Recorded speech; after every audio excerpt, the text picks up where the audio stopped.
In just a few months, STRAFTAT has reignited my love for the FPS genre, and I think it'll do the same for you.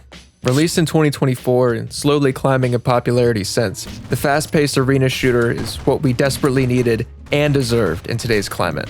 In a sea of undercooked slop, messy mismanagement, and corrupt corporate hell, firing up an FPS that's free to play, made with love, and most importantly, is actually fun, is so damn refreshing. I choose life! Come here! Give me a gun! That's right. This French clusterfuck is free to play, fun as hell, full of content, and far away from a major studio that have no problem squeezing you down to your last penny. But don't just take my word for it. See it for yourself. I'll show you why. What? What the fuck? Oh my god, Jesus. I no-scoped you. Oh. No. Oh. I'm in the shadows. Oh my god, I ran into my own claymore. Ooh. Fuck. STRAFTAT is the brainchild of French brothers Leonard and Sirius Lumet. And if you know me, you know I love a good French duo. After developing itch.io games for a few years, their first proper release came with Babdi, sliding its way over to Steam in 2022 and sharing an identical look to their next major title. It's short, free to play, and surreal, to say the least. The best way I could describe it is if David Lynch made a video game, which checks out given they've spoken about his work and how he's inspired them. It's honestly one of the strangest games I've ever played and flexed some serious potential. And so the brothers carried that brutalist blueprint into their next project, the even more acclaimed first-person shooter, STRAFTAT. Holy shit. Stop that. Ooh. Wow. Launched in October 2024, what started as solely 1v1 brawls bloomed into free-for-alls and 2v2s the following summer. Like most of us, the duo felt that the current shooter market had grown stale. The fatigue from same old yearly releases and whiplash from changes to the genre's biggest titles were more rampant than ever. Using years of newfound game dev experience, the brothers rolled up their sleeves and crafted the FPS experience of their dreams, not what some out-of-touch studio thought to make more of. Drawing on arena classics like Quake and Unreal Tournament, and I'd argue even some modern titles like ULTRAKILL, the existing aesthetic from Bob D, now paired with round-based arenas and improved movement, carved out a unique place in the genre while breathing much-needed life into it, quickly rising into a cult favorite and averaging a few hundred players per day. Each round follows a pretty standard cycle. You spawn in and recognize what map you're on, scan your surroundings for weapons and opponents, grab whatever you can get your grubby little hands on, and go after their ass like your life depends on it. Because it kinda does. With over 70 weapons to tear shit up with, every take is unique to your skill, luck, timing, and playstyle. Some, like the Elephant or FG42, can decimate a lobby if you can hit your shots, but let's be honest, that's a pretty big if. I had 5 apples, and then I ate one, and now I only have 4. Oh my god, I'm ass. Others require much more finesse and nuance, benefiting from map knowledge and even dual wielding for more effectiveness. Explosives are my bread and butter, ranging from mines of all shapes and sizes to claymores, launchers, and my personal favorite, the grenades. It's unreal how satisfying grenade kills are in this, especially when you cook them just enough so there's no chance of escaping. And with no fall damage, you can get the jump on anyone at any time and scare the shit out of them, myself included. Melees are an art form themselves. There are a dozen available in-game, ranging from swords and knives to baseball bats and katanas, alongside plenty of other strange but strong tools to get the job done. Half of them can be dual-wielded, which I recommend if you can't find a taser or a stun grenade to combo things with. Oh yeah, there are tasers and stun grenades, but you would have figured that out soon enough. Okay, what if... Oh.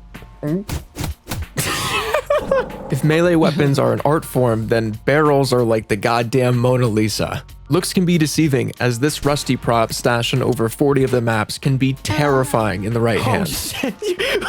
Dealing 25 damage a hit and solid knockback alongside disarming your opponent. Force max from this thing and you'll have people auto-4ing in no time. I'm auto-4ing. Oh my god, goodbye. There are two kinds of people in this world. Those who will smash your skull in with a barrel, and those who won't. Will I judge you for being a spam clicking shitter? Maybe, but I'm slowly seeing the light myself and becoming the very thing I swore to destroy. Oh my god! I didn't know you could chuck. I'm beginning to learn. I understand now. And honestly, that might be my favorite part about STRAFTAT. I have just as many fuck-ups and bad beats as I do clutch plays that won a round. There's little downtime to sulk or celebrate what just happened because you're already dropped in the next map and scrambling for items. The relentless round-based structure plunges you into a flow state where this cycle becomes second nature. Slide, shoot, shank, smack. It's your STRAFTAT, man. Do whatever you want with it. It's one thing to know the weapons like the back of your hand. It's another to soul read your opponents by knowing exactly where they're coming from before blowing their shit smooth off. With hundreds of maps to choose from, it'll take some serious trial and error to figure out not just the best routes for yourself, but also where friends or randoms like to go. Sometimes you'll spawn face to face before having to break off and gear up. Others, you couldn't be any further apart as you exchange pot shots and the best shooter wins. Stronger or more unique weapons are often stashed in hard to reach or contested spots, rewarding players with good movement and map knowledge. For any gamblers at home, some levels have vending machines to test your luck on. Just remember that one man's trash could be your golden ticket to stealing a round. If you really want to speed this part up, you can preview every map in the playlist creator from the main menu, which lets you zoom around and study each one to plan your next take. Ctrl+L enables free cam, which can lead to some interesting discoveries that you totally want to abuse the next time you play. You'll quickly build a list of a few dozen favorites that feel fair and always winnable, which you can turn into your own playlist to load up whenever you host a lobby. It's worth noting that the game's DLC options, priced at $7 or $10 USD, tack on over 100 new maps and tons of customization for your little creature. A good chunk of them include fresh weapons not found in the base collection too. If you don't have the dough, you can unlock more by simply playing the game and earning XP, which took me about 7 or 8 hours to snag everything. If you're a Blender guru, the $10 option tacks on the project files to 9 of the game's maps, as well as player models, even more cosmetics, and a 100-page art book with behind-the-scenes renders, interview excerpts, and my personal favorite, ship posts and fan art from the community. STRAFTAT sweep, 1,000-yard stare, hard as fuck drawings, potato men, what's not to love here? And I don't want to pick the low-hanging fruit too much, but for the price of one modern Call of Duty game, you could buy a STRAFTAT DLC for yourself and 8 other people, and mod launchers can up the lobby size to fit those 8 people. So you tell me, would you and your friends rather play this or this? Jesus, you fucking painted the whole tile. you just gave that fucking thing a new texture in Blender. If anything, Bob D is like the campaign equivalent for STRAFTAT, or maybe just a scenic appetizer. I might get back to you on that one. So if you end up loving this game as much as I do, I recommend nabbing one of these DLCs to support these French fucks, who absolutely deserve it. Also, you can screw around with the settings quite a bit. Custom crosshairs, inverted controls, a minimal version of the HUD, and tons more. I'd recommend toggling on reverse sprint bind. That way, by default, any player movements are sprinting, and holding shift makes you slow down and walk, similar to games like Gmod. And maybe it's just me, but I had to turn on invert fire binding as well because it was really weird having to left click to use a cleaver that's in my right hand when I'm carrying more than one item. You might want to check that box too. But hey, do what you will. Oh, great. It topples on me for good measure, bury me like a movie villain. STRAFTAT's community is a dedicated one. It's gotten some brief coverage from big-time streamers, but is still finding its footing online and through social media. While not a household name yet, I believe it has serious potential to become one with the right exposure. Which is why I'm making this video. For now, word of mouth is doing just fine, which is how I've convinced a bunch of friends to give it a try and hop on the hype train. Running a 1v1 tournament for this game was a blast. Not only can you squeeze in a ton of action in such little time, but it's just a great way to settle scores with people. And when the smoke had cleared, it was our favorite 3D artist who took home the trophy and the $10 DLC.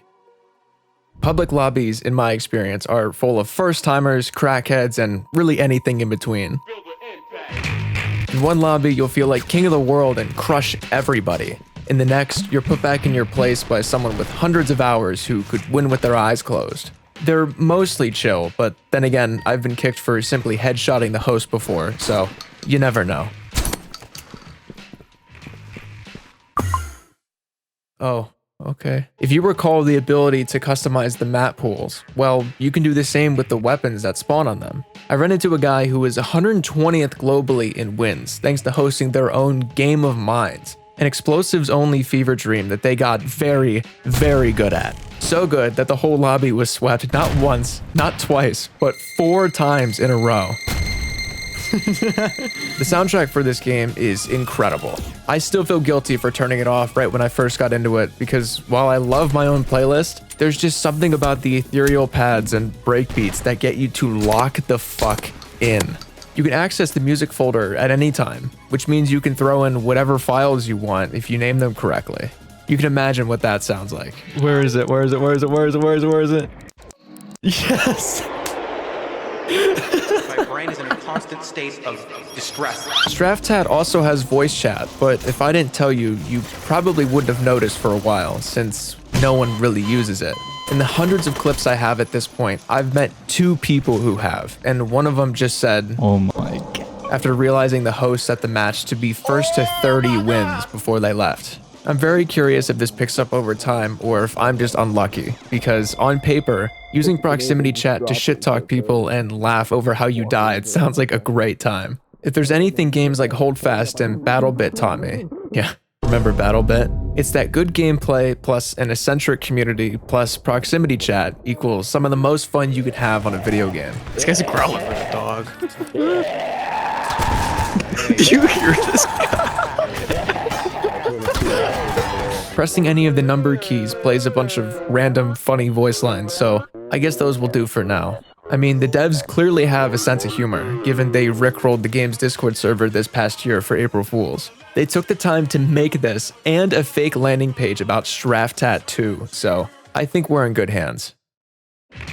I didn't want to go crazy in depth with weapons and metas and whatnot. That's something I'm still figuring out myself, and I'm sure they'll evolve with major updates anyway. View this video more as a gateway drug for this game. It's the epitome of being easy to learn but hard to master, especially if you haven't played many arena shooters until now. I'm above average at best, and I still find ways to fuck up easy takes and wins, so you take the rough with the smooth. You can't win them all. My entire screen is red, caked in blood.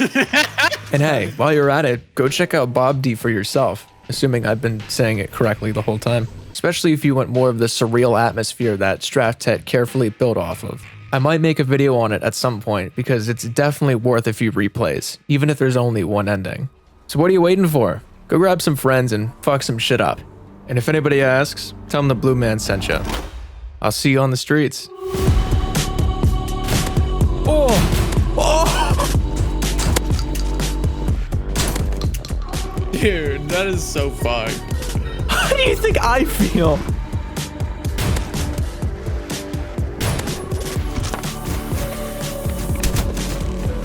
Bro.